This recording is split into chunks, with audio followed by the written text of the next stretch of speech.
Hebrews, Hebrews, Hebrews. This is Prophets of Awakening. This is our Thursday night Israelite Women's Advanced Bible Study of the 5th of May, 2022. Okay, I'm going to be continuing on like I did all this week with Nehemiah. I'm going to be in chapters 7 and 8. I ask everybody to like, share, subscribe to Prophets of Awakening channel. Hit the notification button if you can. And for those that don't know, this is a non-Messianic channel, OT only, Old Testament only channel. We deal with the Tanakh and the Torah. Tanakh is the Old Testament, so-called Book of Remembrance, and the Torah is the first 5 books of the Old Testament that was given to Moses on Mount Sinai. Shalom and welcome everyone to Prophets of Awakening, and welcome to our Israelite Women's Advanced Bible Study. We're going to do our moment of silence, prayer, psalms, little women's health, and then we're going to go into the current event. Okay? And with that being said, this moment of silence is for our Creator, Yahweh, and His Redeemer, the Lord of hosts, and all that they are doing to bring about our prophesied deliverance from our oppressors. O Lord, righteousness and upright belongeth unto thee. Therefore we come before thee at this hour, seeking thy face, looking for righteousness and uprightness, that we may walk before thee as thy servants David, Solomon, and Samuel, and Hezekiah did, that we may walk before thee in truth, and in righteousness, and in rightness of heart. Give unto us, O Lord, an understanding heart, that we may discern between good and bad, for we know that you possess the power to do just that. We desire to walk after thee, O Lord, and to keep thy commandments and your testimony and your statutes with all our heart and soul, and to perform the words of the covenant that was written down by your prophets. O Lord, allow thy face to shine upon thy people. Hear our plea, hear and do, O Lord, and hide not thy face from us any longer, for we need you so very much at this hour. Peace be unto you. Okay. I'm going to read the Psalms. Okay.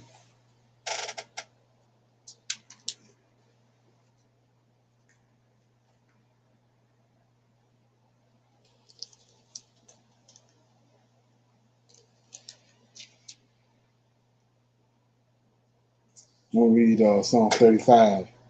It's a Psalm of David. It's a prayer for rescue from our enemies. Plead my cause, O Lord, with them that strive with me. Fight against them that fight against me. Take hold of shield and butler. Stand up for my help.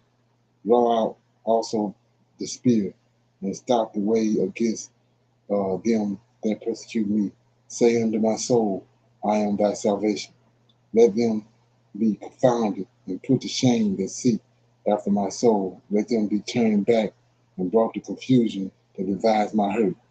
Let them be as chaff before the wind, and let the angel of the Lord chase them, and let their way be dark and slippery, and let the angel of the Lord persecute them. For without cause have they hid for me their net in a pit, which without cause they have digged for my soul. Let destruction come upon him at unawares, and let his net that he hath hid catch himself. Into that very destruction let him fall.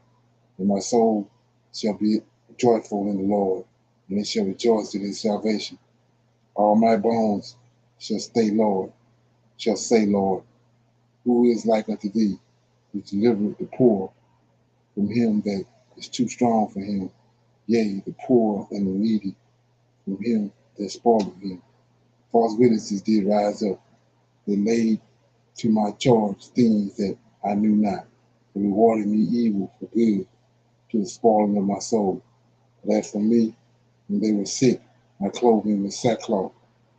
I humbled my soul with fasting, and my prayers returned into mine own bosom. I behaved myself as though he had been my friend or brother. I bowed down heavily as one that mourneth for his mother. But in my adversity they rejoiced. and gathered themselves together. Yea, the objects gathered themselves together against me, and I knew it not. And they did tear me and cease not. With hypocritical markers and feasts, they smashed upon me with their teeth. Lord, how long wilt thou look on? Rescue my soul from their destruction, my darling from the lions. I will give thee thanks in the great congregation. I will praise thee among much people. Let not them that are mine enemies wrongfully rejoice over me, neither let them wink with the eye that hate me without a cause. For they speak not peace, but they devise deceitful matters against them that are quiet in the land. Yea, they open their mouths wide against me and said, Aha, aha, our eyes have seen it. This this thus has seen, this thou hast seen. O Lord, keep not silent. O Lord, be not far from me. Stir up thyself and awake to my judgment, even unto my cause, my God and my Lord. Judge me, O Lord, my God, according to thy righteousness, and let them not rejoice over me. Let them not say in their hearts, Ah, so would we have it. Let them not say, We have swallowed him up. Let them be ashamed and brought to confusion together and rejoice at my hurt. Let them be clothed with shame and dishonor and magnify themselves against me. Let them shout for joy and be glad that favor my righteous cause. Yea, let them say continuously, Let the Lord be magnified, which have pleasure in the prosperity of his servant. And my tongue shall speak the righteousness of thy praise all the day long. Okay, that was Psalm 35. It's a prayer for the rescue of David's enemies. Okay, anybody have any comments? I would Okay, like to do 35 and 6. Let their way be dark and slippery, and let the angel of the Lord persecute them. And I would like to bounce that off of Jeremiah okay, 23 and okay, 12. The profane prophets and priests, wherefore their ways shall be unto them as slippery ways in the darkness. They shall be driven on and fall therein. For I will bring evil upon them, even the year of their visitation, saith the Lord. okay. Yeah, so I was looking at verse 26, Psalm 35 and 26 says, Let them be ashamed and brought to confusion together that rejoice at mine hurt, and let them be clothed with shame and dishonor that magnify themselves against me. So then you go to uh, Isaiah 66, and you see that very thing is going to come to pass in Isaiah 66 when we are, when the Most High, the Lord hosts return to get us. He says, starting at verse 1, this is Zion's future hope. Thus says the Lord, the heavens is my throne, the earth is my footstool. Where is the house that ye built unto me? And where is the place of my rest? For all those things have mine hands made, and all those things have been, said the Lord. But to this man will I look, even to him that is poor and of a contrite spirit, and trembled at my word. He that killed an ox is as though he had slain a man. He that sacrificed a lamb as if he cut off a dog's neck, and he that offered the oblation as if he offered swine's blood. He that burneth incense as if he had blessed an idol. Yea, they have chosen their own ways, and their soul delights in their abominations. 4. Isaiah 66 and 4. I also will choose their delusions. Bring and bring their fears upon them, because I have called, none did answer. When I spake, they did not hear, but they did evil before my eyes, and chose that which I delighted not. And you go verse right here 5. Hear the word of the Lord, ye that tremble at the word. Your brother Esau, that hated you, that cast you out for my name's sake, said, Let the Lord be magnified. It says, But the Lord said, But he shall appear to your joy, and they shall be ashamed. So after all they've done, and all the hoodwinking they've done to our scriptures and everything else, when the Lord return, we're gonna be glorified and they're gonna be put to shame. That's the same thing David was asking over here in Psalm 35 and 26. It says, let them be ashamed and brought to confusion together that rejoice at my hurt, and let them be clothed with shame and dishonor that magnify themselves against me. And that's exactly what they did. Psalm 66 answered the question who these people are. It's Esau. And they're the ones that denigrated David, denigrated our Redeemer and all that, and set up the system we're dealing with right now.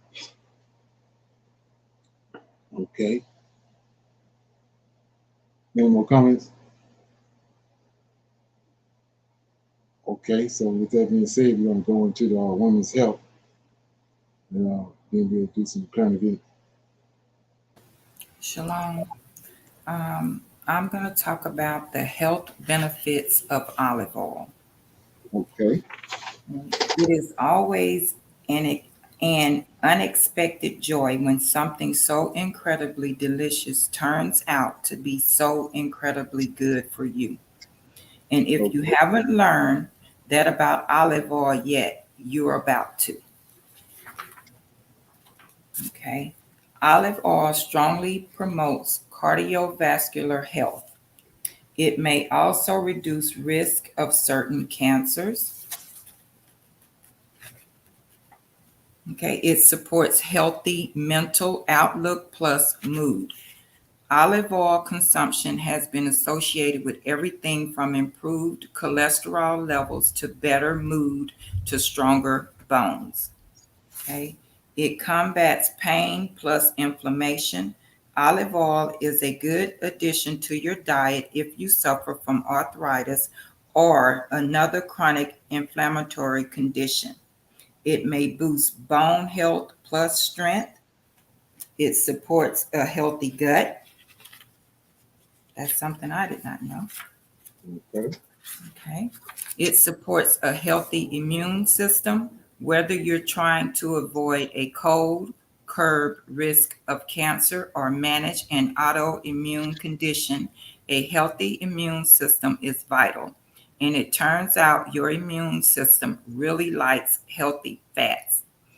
It is also believed it may have a beneficial impact in helping fight infections from COVID. It balances blood sugar and may help prevent diabetes. Healthy fats are a key dietary component for anyone trying to prevent or manage type 2 diabetes. It may help you lose weight. Because olive oil helps keep blood sugar levels stable, it can help curb cravings that might otherwise lead to overeating and weight gain. Another reason to ditch your fat free salad dressings in favor of olive oil and vinegar. Of course, olive oil is still a calorie dense food, so your best bet is to use it to replace less healthy fats in your diets. Olive oil is the healthiest oil you can cook with. Okay. The bottom line is that olive oil is incredibly nutritious, and no other cooking oil compares in its terms of flavor and head to toe health benefits. So go ahead and give your meals and recipes a good drizzle of this liquid gold. And I'm going to read Jeremiah 31:10 through 12, the redemption of Israel. Verse Okay. 10. Hear the word of the Lord, O ye nations, and declare it in the isles of far off, and say, he that scattered Israel will gather him and keep him, as a shepherd doeth his flock. Verse 11. For the Lord hath redeemed Jacob and ransomed him from the hand of him that was stronger than he. 12. Therefore they shall come and sing in the height of Zion, and shall flow together to the goodness of the Lord for wheat and for wine and for oil and for the young of the flock and of the herd. And their soul shall be as a watered garden, and they shall not sorrow any more at all. That was Jeremiah 31, 10 through 12. Okay, yeah. That's need to good. Need to know information when it comes to uh, health. Okay, yeah, appreciate that. So we're gonna move on to current events. Anybody got any current events? Anything they want to bring up that they come across? Yes, I just wanted to, because I always like to cover this, a little topic on missing Black women and girls. Okay. So it's just a little article that I would like to read. And this is out of Chicago because the numbers are so high in Chicago when it comes to missing Black women and girls. Okay. It Okay. says, why do Black women and girls make up a third of all missing persons cases, and what can be done to find them? So this is out of Chicago, like I said. Black women and girls make up more than a third of the missing persons cases in the United States. And on Saturday, Chicago leaders talked about ways to tackle the crisis. Okay. This is just an example. Chicago police are still looking for Kira Coles, the pregnant postal worker who went missing in 2018. Despite extensive community attention on her disappearance and a big reward, she remains missing. Her case is one among many in Chicago that remain unsolved. The national statistics show that Black women and girls are at a greater risk of interpersonal violence and human trafficking. And those numbers are going up as well. There's a channel on Facebook that I watch a lot concerning Black girls and human trafficking. And I'm going to share that with everybody. Chicago Mayor Lori Lightfoot talked about the need to build better relationship between police and victims' families. Last year, Chicago launched a citywide plan to tackle gender-based violence and human trafficking, including family liaisons within the Chicago Police Department. So the Chicago numbers are continuing to go up. I'm just not hadn't quite figured out why it's so bad in Chicago, Right. but numbers are very high there. And Right. Also, pregnant Black women are coming up missing or are killed by their boyfriend or husbands. Right. So I just want to say, I think as Black women and girls, we really need to look out, for each other. Even if we don't know each other, if we're out and about, we just need to pay attention to, our surroundings. Right. Be more aware. Right. Okay. Yeah. Okay. I think this right here, this right here is a breath of fresh air right here. You play it right quick. I just found this out. I don't know if anybody else know about it. Okay.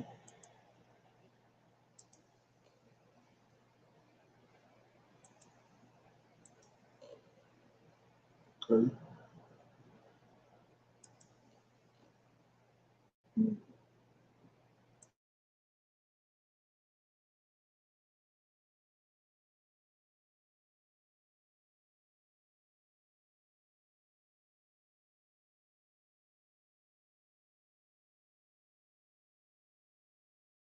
Is making history. You are the first Black woman to stand behind that podium, speaking on behalf of the president in 30 years. Just wondering if you could share your reflections with us. Well, thank you for the question. It's a real honor to be standing, to just be standing here today. It doesn't, I appreciate the historic nature. I really do. But I believe that, being behind this podium being in this room, being in this building is not about one person. It's about, what we do on behalf of the American people. Clearly, the president believes in representation matters, and I appreciate him giving me this opportunity. And it's another reason why I think we are so proud that this is the most diverse administration in history. But again, this is not about me. This is not about any of us. And anytime I'm behind here, and I think you've heard Jen say this as well, we are going to be truthful. We're gonna be transparent, and that's the way I believe the president would want us to communicate to the American people.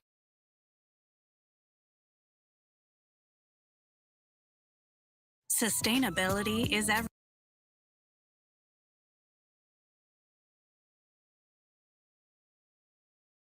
Okay. Anybody say anything? Hello? Say that again. Anybody know anything about that? I did not. Yeah, I found it out today. I said, I gotta shine a light on this. Want this song? Yeah. First black secretary, press secretary.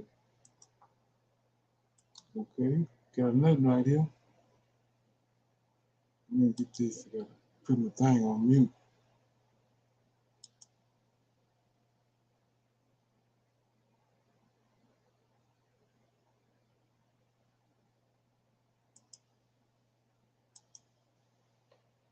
Okay.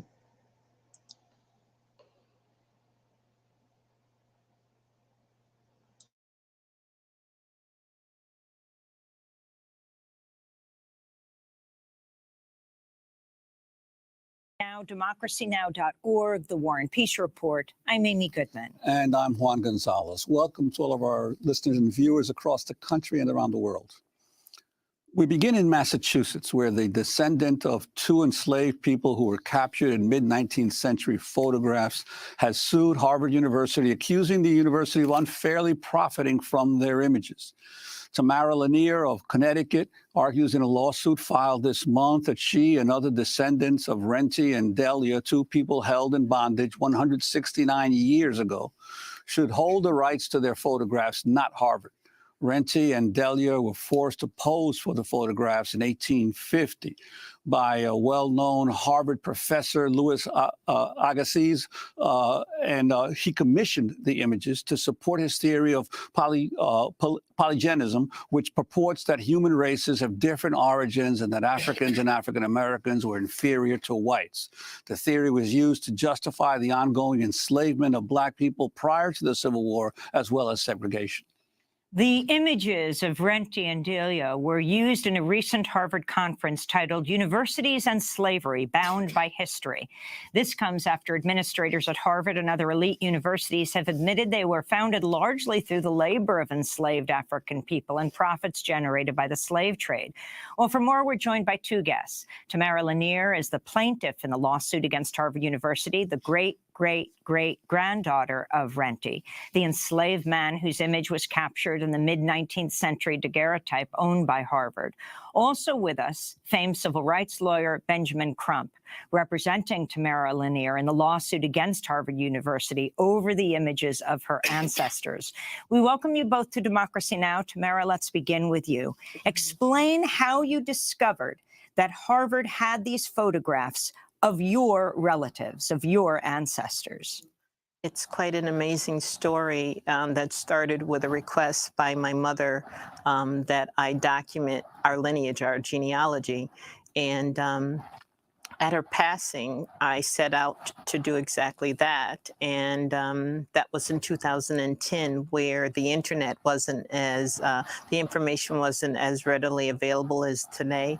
And I happened to be out walking for lunch one afternoon, and I stopped into a small ice cream shop, and I was speaking with the owner about my dilemma, and he offered to help. And it was actually him, Richard Morrison of Norwich, who found the images on the internet. Found the images. And how did you know that Renty was your great-great-great-grandfather? As a child, my mom often talked about her enslaved ancestors, particularly the man in the image who she fondly referred to as Papa Renty. And she also talked about the fact of our lineage, how our family was broken apart by slavery. She remembered some of the family names. And so when I met with Rich that afternoon, I gave him the names and the information that my mom had shared with me. And I didn't return to the ice cream shop for a while thereafter. But when I did return, he said he had found amazing information on the internet, and particularly a picture of my grandfather.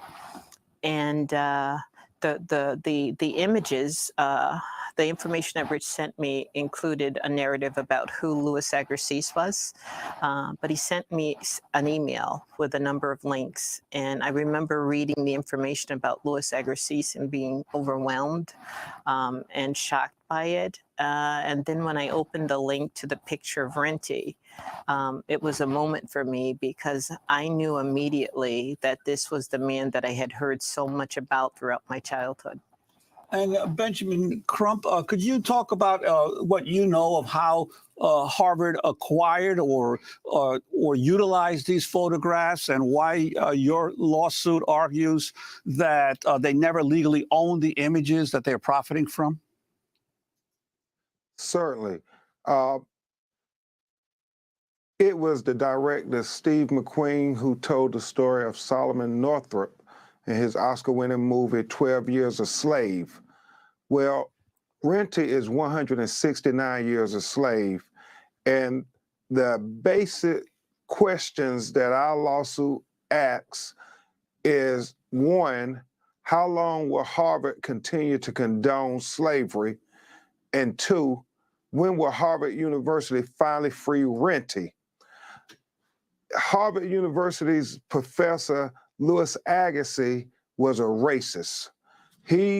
While Abraham Lincoln was talking about Emancipation Proclamation, he was going around the country professing that he could prove scientifically that Black people were inferior to white people.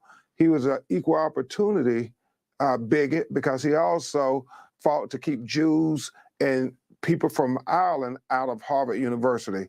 But in particular, he was focused on Black people, proving that they were inferior. And so he wrote all these horrible things about Black people to justify the continued enslavement of Black people.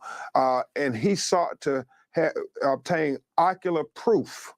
And that's why he went down to South Carolina, because he was looking for pure African, because after the ban on transporting slaves and importing slaves into America in 1807, many of the slave masters had sexually assaulted and raped so many Black women that there were very few pure Africans, as Louis Agassiz had noted. So he went to Charleston, South Carolina, and started looking there, but he found in Columbia, South Carolina, at Benjamin Franklin Taylor's plantation, Renty and his daughter Delia, and they were referred to as the Black African. And I remember Tamara asking her mother, well, why did they call them the Black African? We're all from Africa. She did not know at that time about Louis Agassiz, and that he was referred to as the Black African because everybody knew that he was a pure African. And this is what Louis Agassiz had been looking for to support his racist beliefs.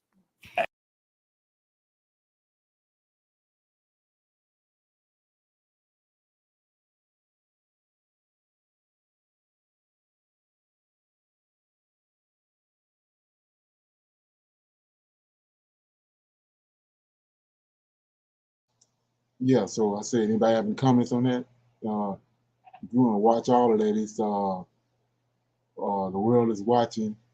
Woman suing Harvard for photos of enslaved ancestors. You want to watch all of that, go back and watch it. Okay, and I got it this right here. It's got to do with, I was talking about Second Ezra and how those three heads was reserved for the end. And we talked about the two little wings that came over to the middle head that had awakened. I want to shine light on something.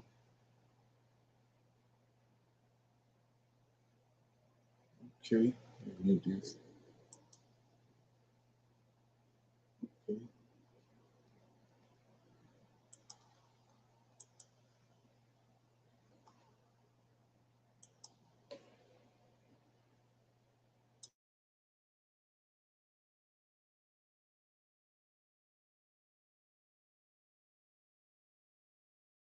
May, the Russian Foreign Minister Sergei Lavrov made a controversial statement. The question that was posed to him was rather simple. Why would Russia need to denazify Ukraine, especially when its president is Jewish? Lavrov's response triggered a controversy. Listen in to what he said. Мы не требуем, чтобы Зеленский сдавался. Мы требуем, чтобы он The Ukrainian president puts forward an argument. What kind of Nazification can we have if I am Jew?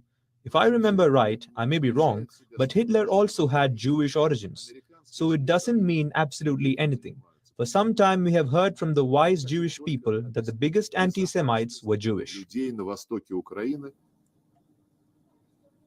The Russian foreign minister suggests that Hitler had Jewish origins. The same Hitler who ordered the killing of millions of Jews. Obviously, Israel was furious. It called the statement unforgivable and scandalous. Tel Aviv even summoned the Russian ambassador for some quote-unquote tough talks. It is an unforgivable, scandalous statement, as you said, and also, of course, a terrible historical mistake, and we expect an apology. But the diplomatic dispute did not end there. Russia's foreign ministry doubled down on Sergei Lavrov's words, accusing the Israeli foreign minister of making quote-unquote anti-historical remarks. Moscow has now accused Israel of supporting neo-Nazis in Ukraine. It even said that Israeli mercenaries were fighting in the war in Ukraine. All of these are signs of a simmering diplomatic crisis. 6 million Jews were murdered by the Nazis during the Second World War. Lavrov's comments have sparked a storm of anger in the Jewish state. It could force Israel to burn its bridges with Russia, but can it really afford to do so? Until now, Israel was maintaining a balancing act. It expressed support for Ukraine, but was wary of straining its ties with Moscow.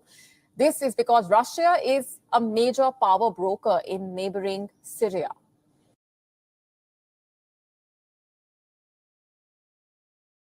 Yeah, so the reason I'm showing you this is, like I said before, is you're supposed to be expecting that sooner or later Israel gonna stick their head out because they part of prophecy.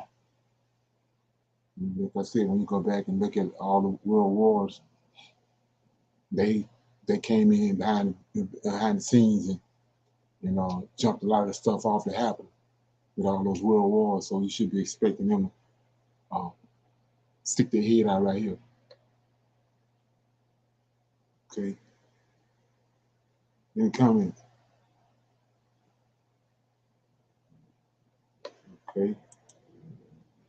So with that being said, I'm gonna play this right here. This is some need to know information.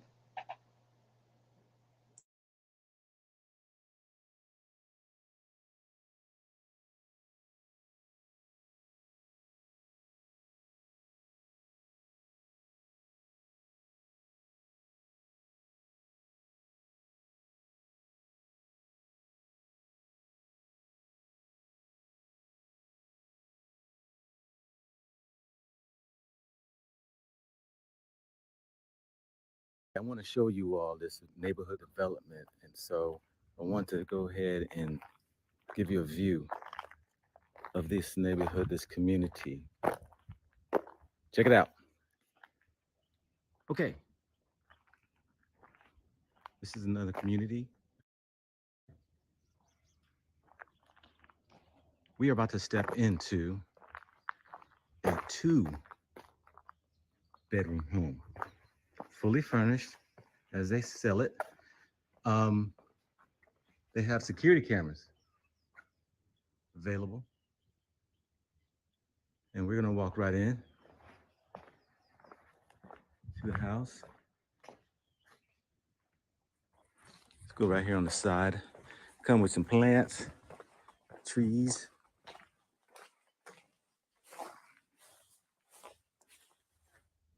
This is Soakaway? Yeah. Okay. It's the sewer area they will pump out. So let's go into this place here. So this place is fully furnished, correct? Yes. Fully furnished. We come in and to the left, we see everything already that is going to be supplied to you. Furniture, TV, couches, yes. Carpets. Yes. Coming in right here, this is the shared bathroom for your guests. Coming in, and then you step into the dining room area. Of course, you can put your own ceiling stuff, and then you got a little open little area. I call it a sitting area that you can have. Refrigerators coming with the unit. Yes. Okay, and then this is the kitchen right here. Definitely is basic countertops. You can change that out if you so like to.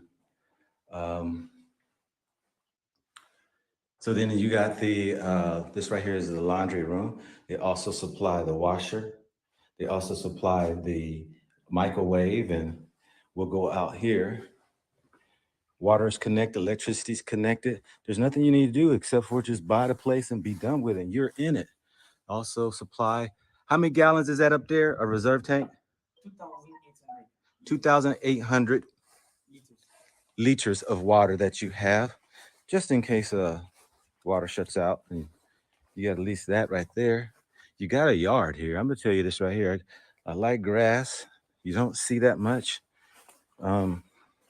They say also they left space here. They left this space here. If you wanted to have a quarters for maybe security, you want to right here, you could build. Somebody else, he said it was building one for the quarters or security or the caretaker of the property. You can do that. Okay, let's go check out these bedrooms. This is the kitchen again.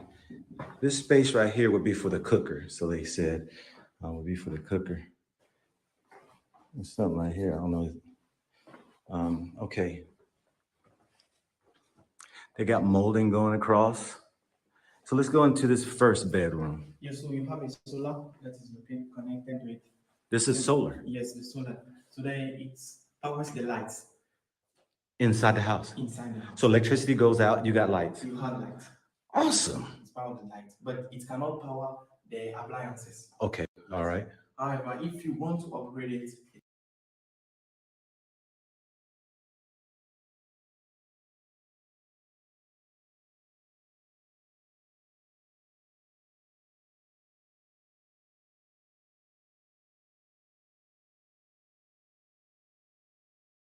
it can be upgraded all the way to 4,000 watts, depending on the appliances that you have. Okay. To area. I like it, All right.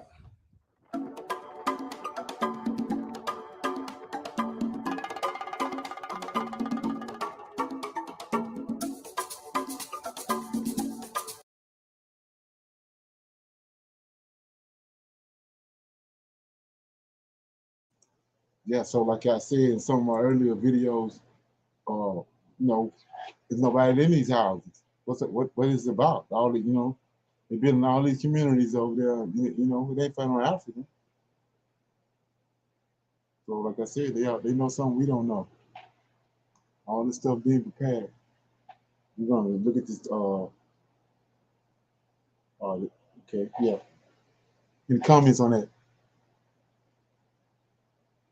I think they were nice homes, even the grass, because usually you don't see, much of that, but I see that they're starting to incorporate that into the landscaping, and when they build, you can plant your own trees or do whatever, but they're great starter houses. I mean, they're nice. Right. You can, like I said, they know something because like I said before, they wrapping all that up. I mean, it's just, you see his houses as far as you can see in all directions. Ain't nobody in them. Right. Yeah. So, ain't there some? So with that being said, I'm gonna open it up for some Q&A. Anybody got anything they want to talk about, or something they come across they wanted to talk about? Okay, we got a video right here on the play. We can talk about it. Okay.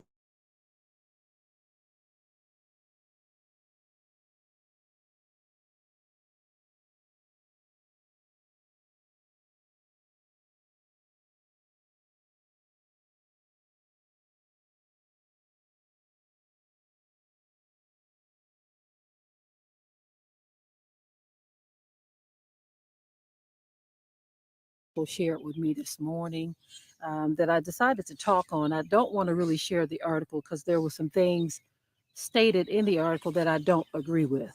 Okay. I felt like it was somewhat of a propaganda piece while at the same time talking about something that's very true, something that is happening. You know how that goes, where there are some bits of information that you know for a fact are true, but then some propaganda is slid in there that just kind of topples the whole thing. So I didn't really want to share the article. Um, you're free to look it up if you want to, but it's about the closure of Black churches around the country. A lot of Black churches are closing, not temporarily, but going just, I was about to say out of business, y'all, but I guess it's almost like that because a lot of churches are operating as businesses. But anyway, they're closing. And there are a number of different reasons cited in the article. I'm going to get into what I believe is happening. One of the things that they talked about was the fact that the church population is getting older. Okay. The people are getting older, but younger people are not coming in, replacing the older population. Okay. The older church population. And so that has created a huge problem for the church, right? Now, I understand something about the church, right? So for those of you who may get in the comment section and say, oh, that is good that they're closing, just kind of key in on what's important here, not the fact that the church has, you know, a lot of things that have really hurt a lot of people over the years. Of course, in every religion, you have that, right? Even among the so called awakening, I feel like they have destroyed more lives than the so called awakened. I feel like many of them have destroyed more lives than the church has because they are those who boast of the truth. Okay. So I've seen people that come out of the church go running right back to the church because of the trauma they experience from people who are supposed to be awakened. Okay. Now, the damage that the church has done, you cannot overlook. But one thing that I can say is this: I came out of the church, right? I was one who grew up in the church. And of course, I've seen a lot of things happen in the church, but there were a lot of things good that I received out of the church as well. Wherever we are, the Most High will meet us. Okay. He will meet us. His spirit is going to lead us and guide us into all truth, right? And so you can't throw the baby out with the bathwater and say that the whole church experience was just wrong and just awful. Okay. There is a lot of deception in the teaching, yes. But again, the Most High will lead and guide you into all truth. As a matter of fact, a lot of people haven't come out of the church. What they have done is they have gravitated to the truth. The things that they were lied to about, they have dropped that. And now they are still in their same assemblies, but now they're speaking and teaching the truth. So I can see the damage that the closure of the Black church is doing. Okay. And like I said, I'm not trying to concentrate on the bad parts because you have that even in the so-called awakening. You know, people want to pretend like it's not true, but it is. Those who call themselves awakened, knowing who we are as a people, have literally toppled lives, okay? And a certain pharisaical spirit has risen up in some of these people, right? But the problem I see with the closure of these Black churches, one of the biggest things is when they say the younger people are not replacing the older populations. And so some people will say, well, these young people are woke. This is why I wanted to talk about this, because I know how some of these religious people can be. Some of the so-called awakened religious people can be. They won't look at the bigger picture. These young people are not going into the church, but neither are they gravitating to the truth, right? They are not replacing any type of spiritual population. Okay, they're just not. A lot of young people are actually going out into the world, and they're going off into self-pleasure type things that make their flesh feel good. They don't have a relationship with the Most High at all. Many, I'm going to say, our failures as a people to identify the problems and the ills in our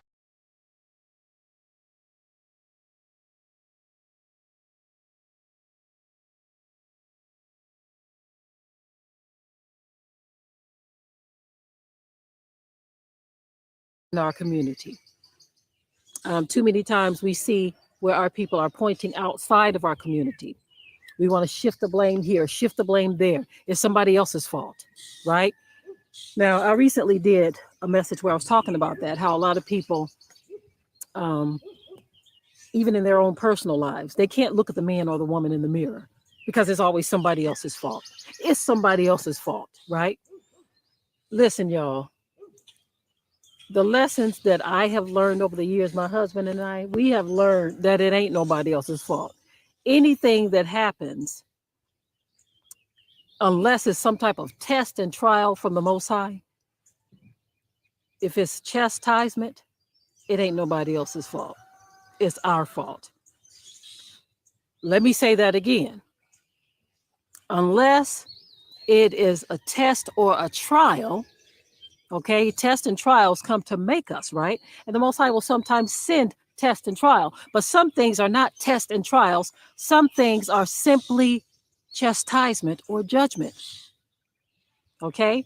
And in those cases, we have learned to know the difference between a test and a trial and the Most High's chastisement, right? And in those cases, we look at the man and the woman in the mirror. My husband looks in the mirror as a man.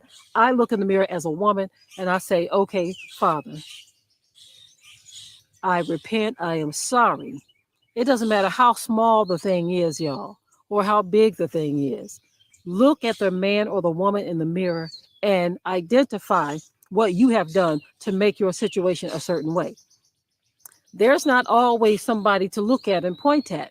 I mean, even in the so-called Black community, instead of us realizing the history of what our people have done as it relates to the severing of the relationship between us and the Most High, instead of us looking at that, at our part in this, we looking at everybody else. We talking about it's their fault. It's their fault. It's somebody else's fault. You ain't gonna get nowhere. If you continue to believe and think and push the idea that it's somebody else's fault, that your life is in shambles, you will never be out of those shambles. You will never break free from those shackles. You will always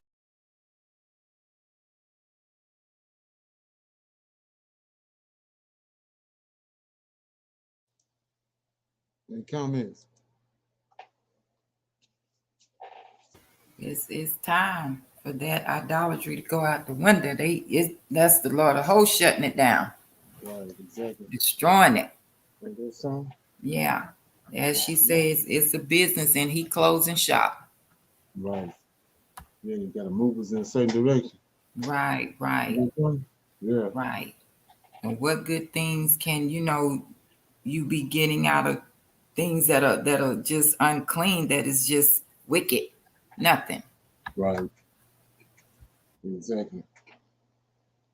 Yeah. So we at that point now with the Bible reading. So I mean, I read last night Nehemiah 5 and 6. We're gonna read 7 and 8 tonight. Nehemiah So I'm starting in chapter 7 of the book of Nehemiah. It says, "Now it came to pass when the wall was built, and I had set up the doors and the porters and the singers and Levites were appointed, that I gave my brother Hananiah and Hananiah, the ruler of the palace, charge over Jerusalem. That he was a faithful man and feared God above many. And I said unto him to them, let not the gate of Jerusalem be open until the sun be hot. And while they stand by, let them shut the doors and bar them, and appoint for watchers of the inhabitants of Jerusalem, everyone his watch, and everyone to be over and against his house." Right? And then it says, "Now the city was large and great, but the people were few therein, and the houses were not built." See, and then it gives a list of return. I'm not going to read all that, but it gives a list of the returning exiles that came from Babylon. It says, "And my God put into my heart, to gather together the nobles and the rulers and the people, that they might be reckoned by genealogy. And I found a register of the genealogy of them which came up at first, and found written therein, these are the children of the prophets that went up out of the captivity of those that had been carried away, whom Nebuchadnezzar, the king of Babylon, had carried away, and came again to Jerusalem and Judah, everyone to his city," right? So I want to shine light on something. You know, I brought it up before, but right here in verse, when Nebuchadnezzar had was the first, it's 4 beasts coming on earth, right? Nebuchadnezzar was the first. The second was the Medes and Persians. The third was the Greeks, and the fourth was the Romans, right? So when Nebuchadnezzar came and conquered the known world, he had, I think, 172 provinces, right? He came and he put all those countries, he put them in the provinces, and he had governors over them. Well, we know that the 10 tribes left and went into captivity in Assyria before the southern kingdom went to Babylon.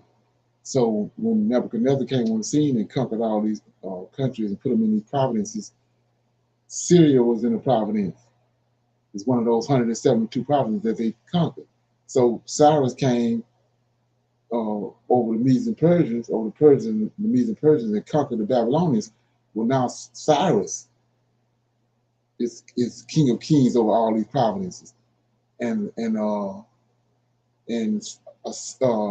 Assyria now is one of these provinces. That's what the 10 tribes is. So let me go back and read this again. Then I'm gonna read this is what I just read in Nehemiah. So now I'm in Ezra, right? And look what he said. It's chapter 10. This is another one of those hoodwinkings that, it's not registering with people. I'm in Ezra chapter 1. Now in the first year of Cyrus, king of Persia, that the word of the Lord about the mouth of Jeremiah might be fulfilled. The law stirred up the spirit of Cyrus, king of Persia, that he made a proclamation throughout all his kingdom. See that? So the 10 tribes is Assyria. Syria is one of these provinces, just like Judah is a province. So he says, and put it also in writing, saying, "Thus says Cyrus, king of Persia, the Lord God of heaven has given me all the kingdoms." See that? All the kingdoms of the earth, that's including Assyria. "And he have charged me to build him a house in Jerusalem." Now, verse 3, "Who is there among you of all his people?" Not just the southern kingdom. He got the southern kingdom in the Babylonian province, and he got the 10 tribes in the Assyrian province. So he says, "Who is there among you of all his people? His God be with him, and let him go up to Jerusalem, which is in Judea, and build a house of God, God of Israel. He is God, which is over Jerusalem," right? So what you come to find out, he ain't just talking to the southern kingdom. He's telling them Most High bringing all of them back. It's like he brought all of them back out of Egypt, right? So let's go back to Nehemiah. Look what it say. Nehemiah chapter 7, verse 5. says that my God put in my mind, into mine heart, to gather together the nobles, the rulers, and the people, that they might be reckoned by genealogy. And I found registered of the genealogy of them which came up at first, and found written therein, these are the children of the providence. See that? That went up out of the captivity of those that had been carried away, whom Nebuchadnezzar, king of Babylon, had carried away and carried again in Jerusalem and Judah, every one unto his city. See that? So you come to find out it's more than just the southern kingdom came back. Okay. So let me go to chapter 8. Because all they're doing in chapter 7, 7 is they just got the genealogy of all those people. Matter of fact, I'll pick it up in 61. It says, and there were they which went up also from Telema and Tasha, Cherub, Aden, Emer, but they could not show their father's house nor their seed, whether they were of Israel. The children of Delilah, the children of Tobiah, the children of Mikuda, whatever that name, 642, and the priests and the children of Abiah, the children of Huz, the children of Barzillai, which took one of the daughters of Barzillai, the Gileadite, to wife, and was called after their name. These sought their register among those that were reckoned by genealogy, but it was not found thereof. Therefore, were they excluded, but from the priesthood. And the Tishrite said unto them that they should not eat of the most holy things till there stood up a priest with the Urim and the Thummim. And the whole congregation together was 42,303 score, besides their maid servants and their maid servants, of whom there were 7,337, and they had 245 singing men and singing women. Their horses, 736, their mules 245, their camels 435, 6,720 asses, and some of the chief of the fathers gave unto the work. The Tishai gave unto the treasurer 1,000 drums of gold, 50 basins, 530 priest garments, and some of the chiefs of the fathers gave to the treasurer of the work 20,000 drums of gold, and 2,200 pounds of silver, and that which the rest of the people gave was 20,000 drums of gold, and 200 pounds of silver, and 7 priest garments. So the priests and the Levites and the porters and the singers and some of the people and lived them and all Israel dwelt in their cities. And when the 7th month came, the children of Israel were in their cities. So we're going to shine light on something. I was telling you about how in this kills the New Testament, but it tells you how I was telling you how that way back when Adam and Eve had sinned, especially Adam had sinned, and the Lord of hosts did a sacrifice. That's what he did. He did a sacrifice of a ram on the altar, and then he took the skin, the skin from the ram, and covered them with it. That's what happened. So from that point on, he introduced that to Adam. He showed him how to do the sacrifice. He made a sacrifice to atone for Adam's sin. So he was the first one that did it, the Lord of hosts. Right? And so I was telling you from that point on, even before that, because Abel was a keeper of sheep. So they attached at the hip with these animals, these domestic animals like the oxen and the sheep, all these sacrificial animals. They can the Israelite man is connected to these animals. They got to have these animals to deal with their God. So I showed you right here in 67, Nehemiah 67, verse 67, they're coming back from Babylon. They don't have nothing while they're in Babylon because he ain't trying to deal with them. So he took away all that. But they on their way back now, and it says, starting at verse 66, Nehemiah 7:66, the whole congregation together was 42,303 score, besides their manservants, their maidservants, whom there were 7,337, and they had 205 singing men and singing women, their horses, their 130 and 6,000, their mules, 245, their camels, 405,720, and the sum of the chief father gave on them. So he go all this they herds and stuff come back. He give them the herds back because they on their way back to Jerusalem. Well, let's look at Isaiah 66. Isaiah chapter 6. This ain't happened yet. Isaiah chapter 60. Yeah, so on chapter 60, right?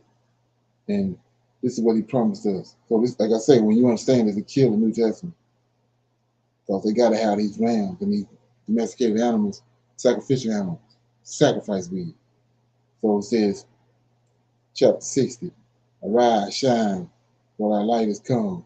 The glory of the Lord is risen upon thee. This has been prophesied. When he telling them now, I'm back. I'm shining light on you. For behold, the darkness shall cover the whole earth, gross darkness of people.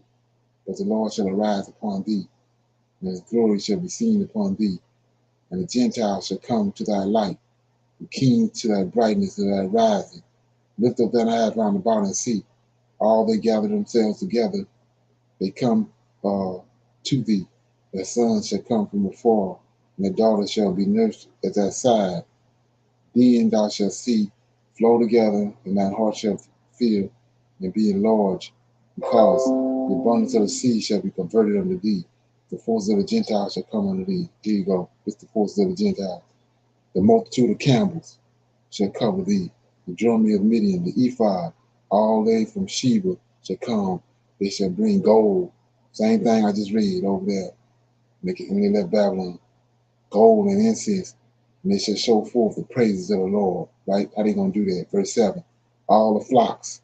There you go. Of Kedar shall be gathered together unto thee. The rams of Nebat shall minister unto thee. And they shall come up with acceptance on mine altar. And I will glorify the house of my glory. So he returning those sacrificial animals back to us. So like I was saying before, that's how he hid himself from us. He took away the very thing we need to draw nigh to the Most High. Took away the temple, and you draw nigh to him in the temple with the sacrificial animals. And he took all that away. He took it away when they went to Babylon, and then when they come back, he gave it to them. And I'm showing you right here. He gave it to them right here. He's going to give it to us right here.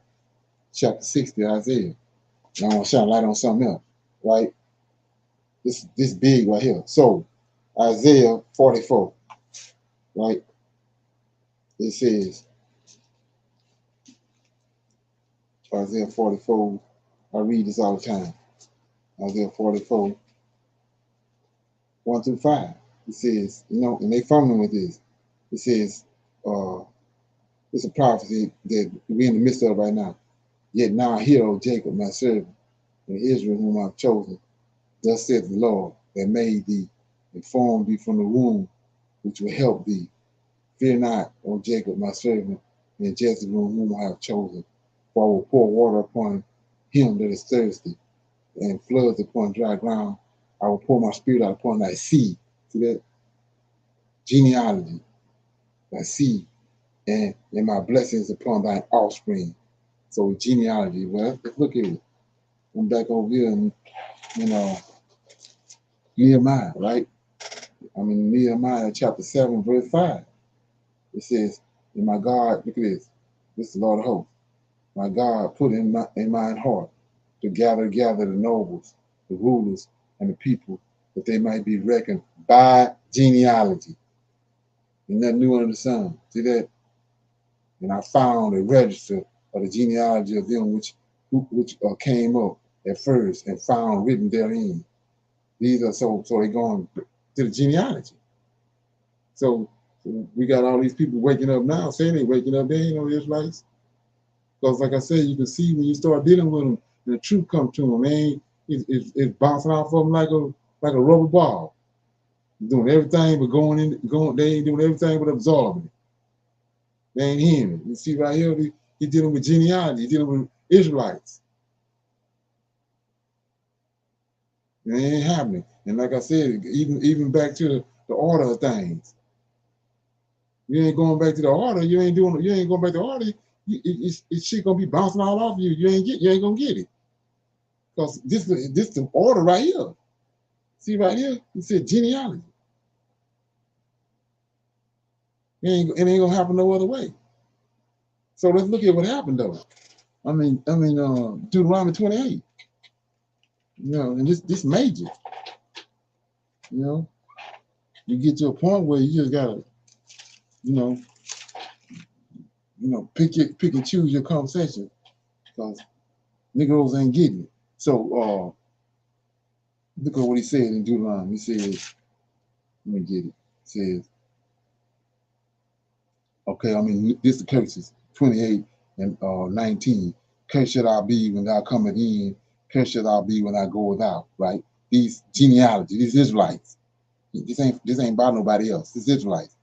The Lord shall send upon thee vexations, cursing, vexations, rebuke, and all that thou settest thine heart unto for you to do, until thou destroy thee, until thou perish quickly, because of the wickedness of thy doing, whereby thou hast forsaken me. The Lord shall make the pestilence cleave unto thee, until he hath, look at this, the Lord shall make the pestilence cleave unto thee, until he hath consumed thee from off. Now this ain't Ricky down the road that's doing this. It's the Lord of hosts. He says, and the Lord shall make the pestilence cleave unto thee, until he hath consumed thee from off the land, whether thou goest to possess it. The Lord shall smite thee with a consumption, and with a fever, and with inflammation, and with extreme burning, and with sword, and blasting, and with mildew, and they shall pursue thee until thou perish. Right? So let me find this other verse I was looking for. So he doing this, right? So he says, let me get it.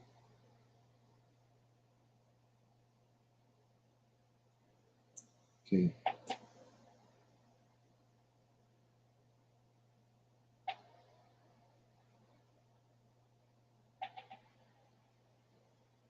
Okay.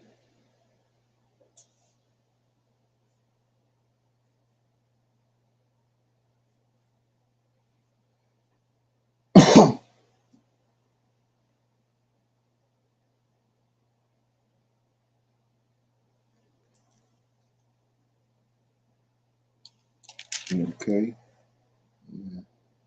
Yeah, here you go. Verse 60. Moreover, this Deuteronomy 28 and 60.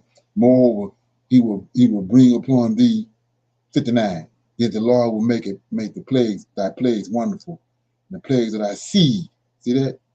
Seed, genealogy, even great plagues, and of long continuance, sore sickness, and of long continuance. Moreover, he will bring upon thee all the diseases of Egypt, which thou was afraid of, and they shall cleave unto thee.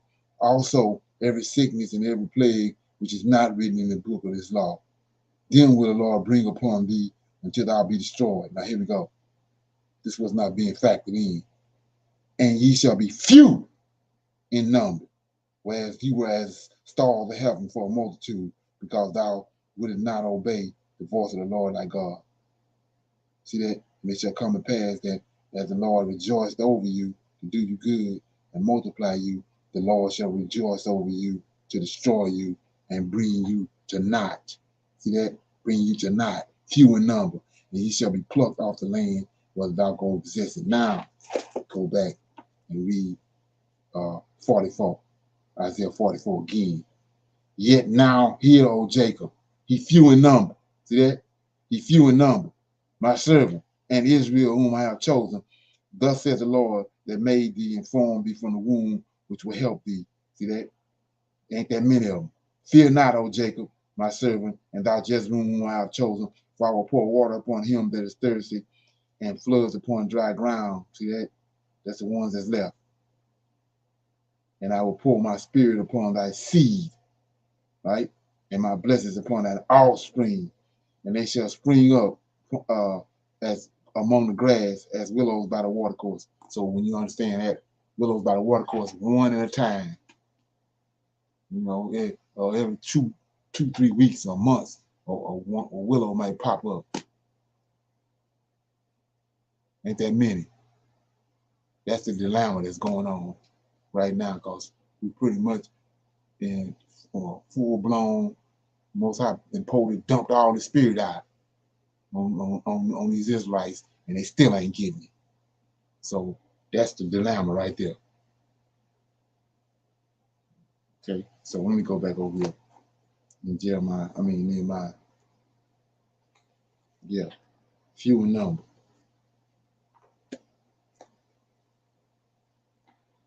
Okay, let me get it. Oh, chapter 8. Nehemiah chapter 8. So when you dialoguing and bouncing around from different places, you gotta understand this. You know, again, like I said, you gotta pick and choose, you know, who you gonna engage with, because man, you know, it's like talking to a rock wall. So anyway, it says, chapter 8, and all the people gathered themselves together as one man in the streets. Let's go back and read again. All the people gathered themselves together as one man in the streets. That was before the Watergate. They doing it as one man because all of them came from Jacob. Jacob is that one man, right? It says, and they spake unto Ezra, the scribe, to bring the book of the law of Moses, which the Lord had commanded to Israel. So let's look at that. So I showed you we had to cough up through all the sacrificial animals every time we went into captivity. He stripped us of that, stripped us of the gold and all that, right? And right here, you got to get the book of the law too. He stripped us of the book of the law. So same thing with getting ready, ain't nothing new under the sun. What they done over here to us. And they stripped us of the book of the law. And they hoodwinked it. So, verse 2, and Ezra, the priest, brought the law before the congregation, both of men and women, and all that who could hear. Look at this. And Ezra, the priest, brought the law before the congregation, both of men and women, and all that could hear. See that? All of them can hear with understanding upon the first day of the 7th month. And he read therein before the streets that was before the Watergate from the morning until midday, before the men and the women and those that could understand. And the ears of all people were attentive unto the book of the law. And Ezra the scribe stood upon a pulpit of wood which they had made for the purpose. And besides him stood Mathis, Shema, I don't know, I'm not butchering his name, and Ananiah, Uriah, Hilkiah, Mishiah on his right hand, and on his left hand, Peniel, Misrael, Mashael, Hashum, and Hashbah, Zerah, all that. So we see right here, man, woman. Ain't no woman now. Okay? Just want to shine a light on that. It says, and Ezra opened the book. You know, so let's look at that. Let's look at that, man. So So he says, he named right here. Ezra was standing there. He the man in charge, and he got righteous men. All these men in listening is righteous Israelites, priests, the Levites. Some on the right, some on the left. We're gonna go to 2 precepts.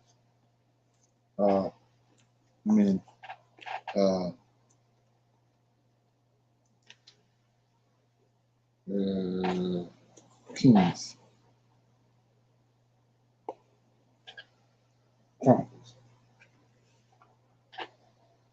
Chronicles. Let me get it.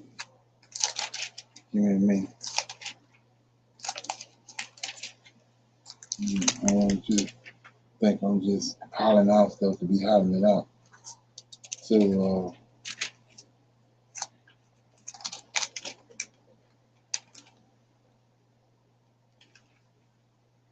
see,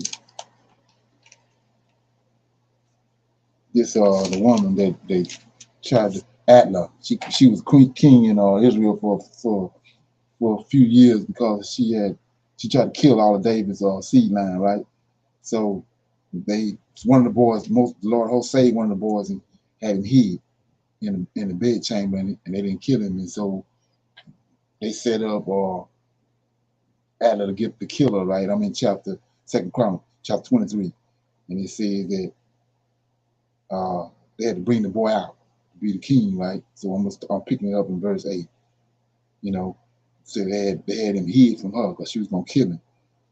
So 8 says, so the Levites, see that? The Levites in Judah did according to all the things that Judah the priest had commanded them. And they took every man, see that?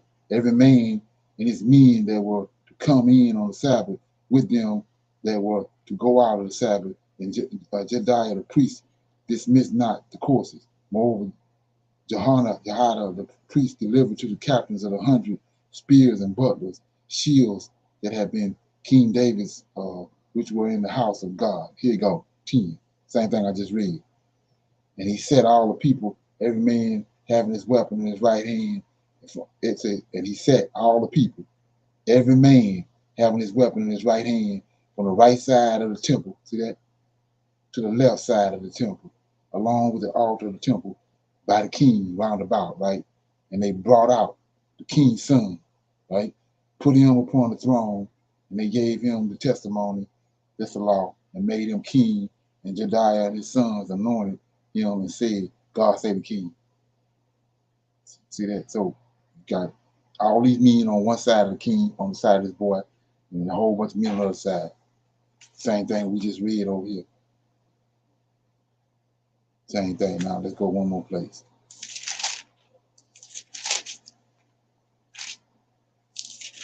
So we got to go back to this. You know, in order for us to restore us, we got to go back to the order.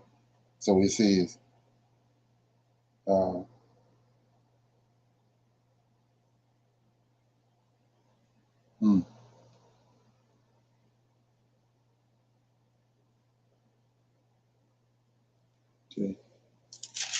Yeah, here you go.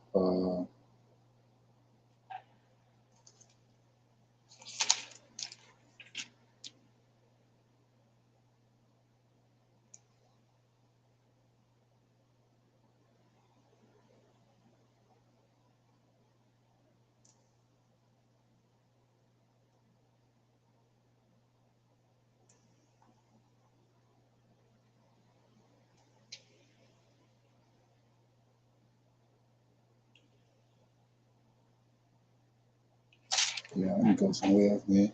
First, Second King. Okay.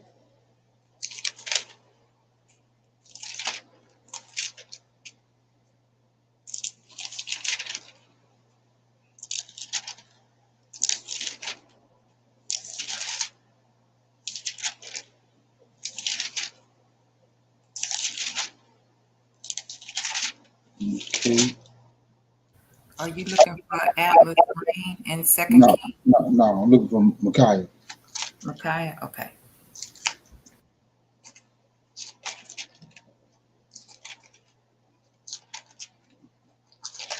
And I'll have it in a minute. So it ain't gonna be that hard to find. Shouldn't be.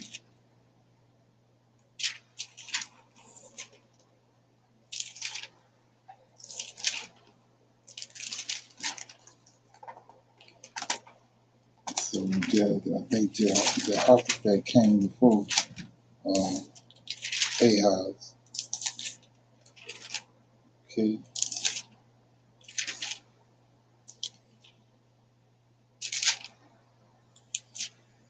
Yeah, that's fine. Okay.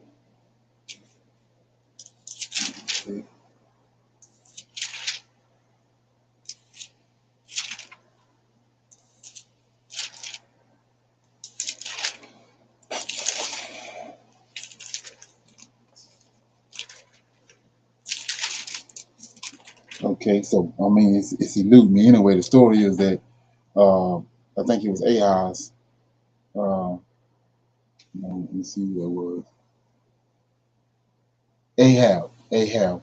All right, called for this. He wanted a true prophet to prophesy to him about what was going on, and he called Micaiah in, and Micaiah told him what he wanted to hear. But he knew Micaiah was a true prophet, so he said, "Don't just tell me anything. Tell me the truth." Then Micaiah said that heavens opened up, and he saw angels of sanctification on the right side of the Creator, and then he saw angels of sanctification on the other side of the Creator. You know, like I said, going along with the same thing I'm showing right here. I was trying to find it. Let me see if I can get it one more time.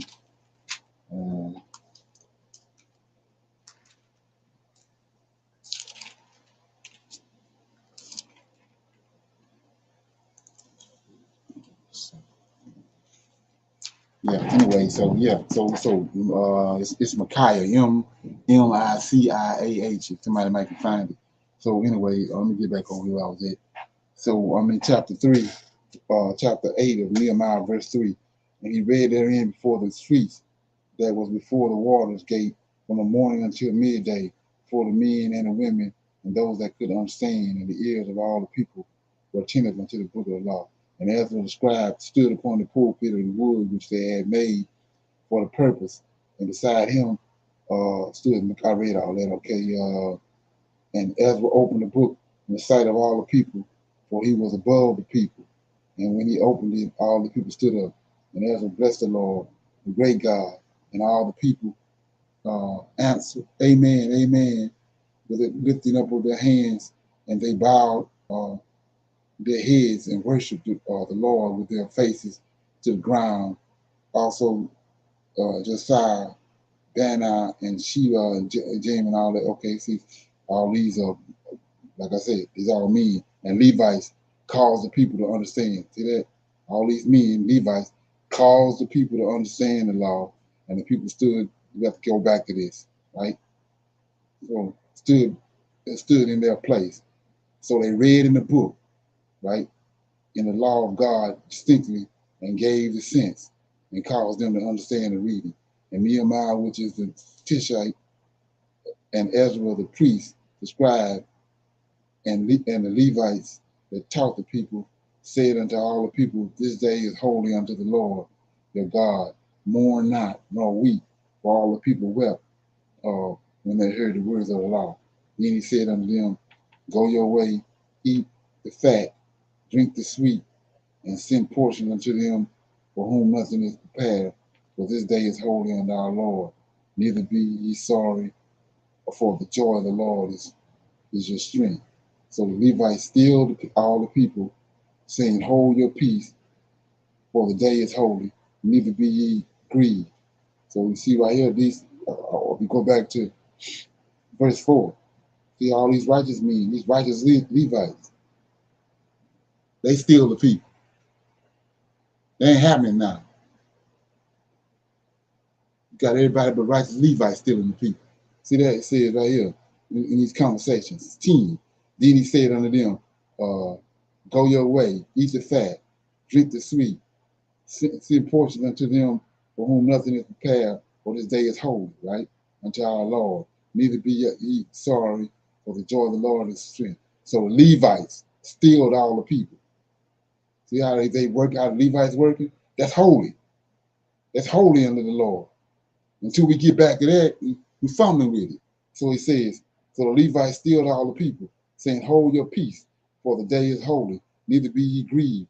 And all the people went their way to eat and to drink and to send portions and to make great mirth, because they had understood the words that were declared unto them. Why did they understand? These righteous men, righteous Levites are there with Ezra and Nehemiah, right? 13.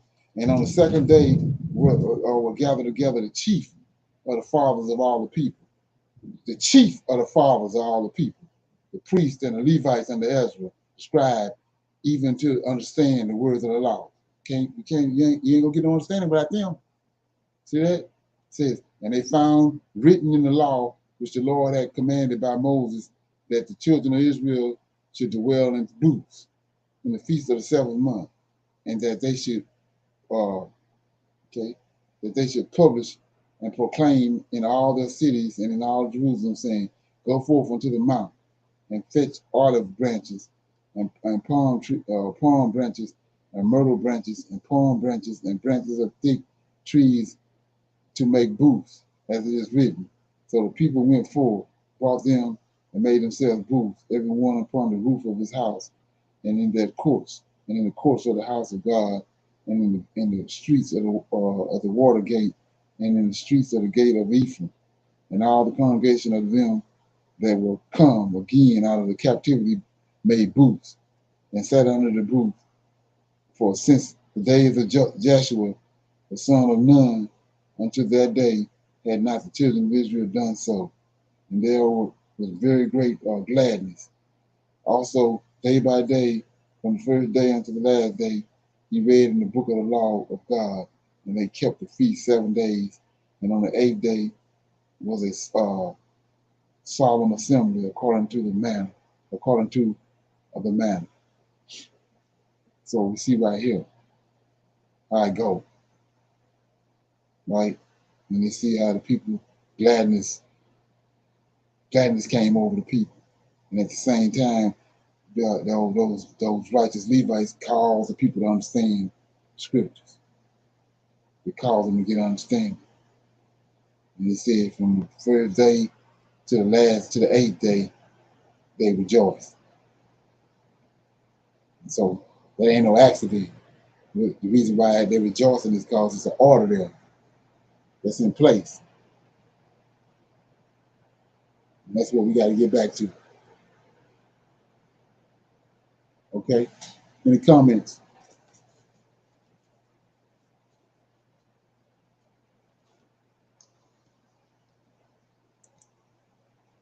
Yeah, let me check that out. Anybody got any comments on what I just read in chapter 8? Let me see if that's First Kings chapter 22. Yeah, I done dealt with that 1,000 times, man. It's like we just ducking and dodging from it. Yeah, Ahab, there it is. Yeah, here you go. It says chapter 22, verses 13. And the messengers that were gone to call Micaiah spake unto him, saying, Behold, now the words of the prophets declare good unto the king with one mouth, and let thy words, I pray thee, be like the words of one of them, and speak that which is good. And Micaiah said, As the Lord liveth, what the Lord saith unto me, that will I speak. So he came to the king, and the king said unto him, Micaiah, should we go against the Ramoth Gilead to battle, or shall we forbear? And he answered him, Go, prosper, and the Lord shall deliver it into the hands of the king. And the king said unto him, How many times shall I adjure thee that thou tell me nothing but that which is true in the name of the Lord? And he said, I saw all Israel scattered upon the hills as sheep that have not a shepherd. And the Lord said, These have no master. Let them return every man to his house in peace. And the king of Israel said unto Jehoshaphat, Did I not tell thee that he would prophesy no good concerning me, but evil? And he said, Hear ye now, therefore, the word of the Lord. Here you go. I saw the Lord sitting on his throne, and all the host of heaven standing by him on his right hand and on his left. And the Lord said, Who shall persuade Ahab that he might go up and fall and Ramoth Gilead? And one said on this manner, and another said on that manner. So my point was verse 19. And he said, Hear ye now, therefore, the word of the Lord. And I saw the heavens open. I saw the Lord sitting on his throne, and all the hosts of heaven standing by him on the right hand and on the left. And so, just for GP, go back to Nehemiah chapter 8. Says,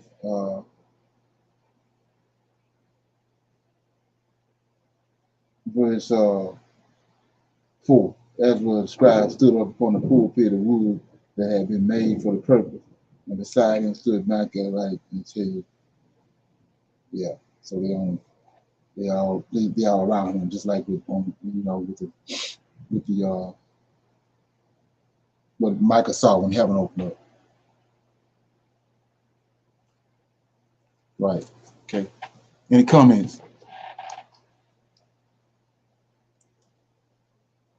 Anybody got any comments before we close out? Okay.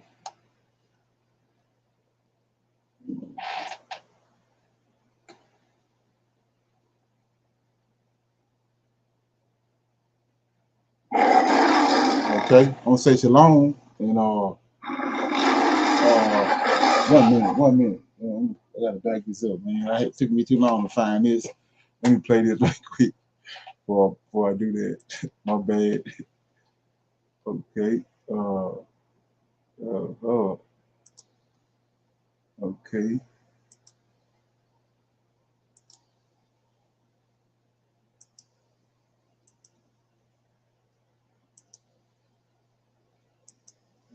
Okay.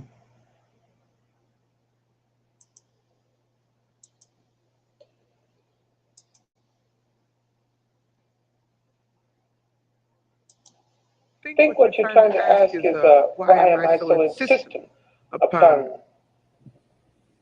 giving out to them that blackness, that black power, that black pushing them to identify with black culture. I think that's what you're asking.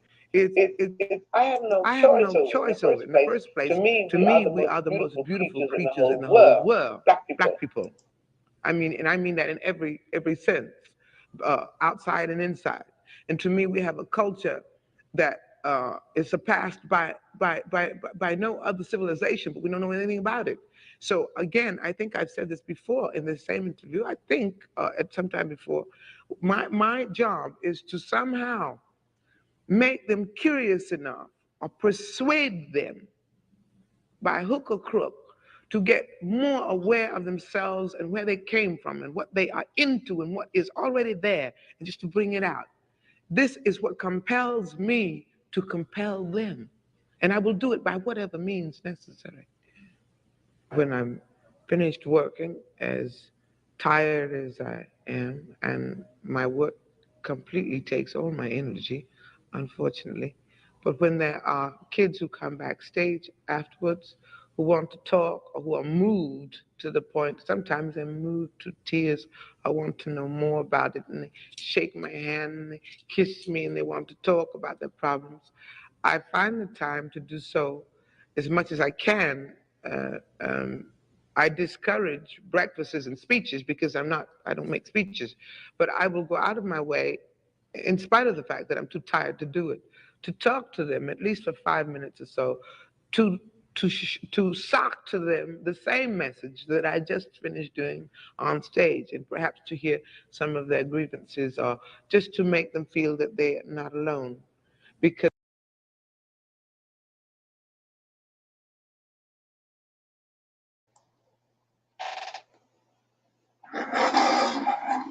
Okay.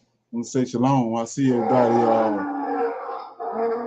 tomorrow at 8 o'clock on Clubhouse for non-Messianic conversation. Shalom. Shalom.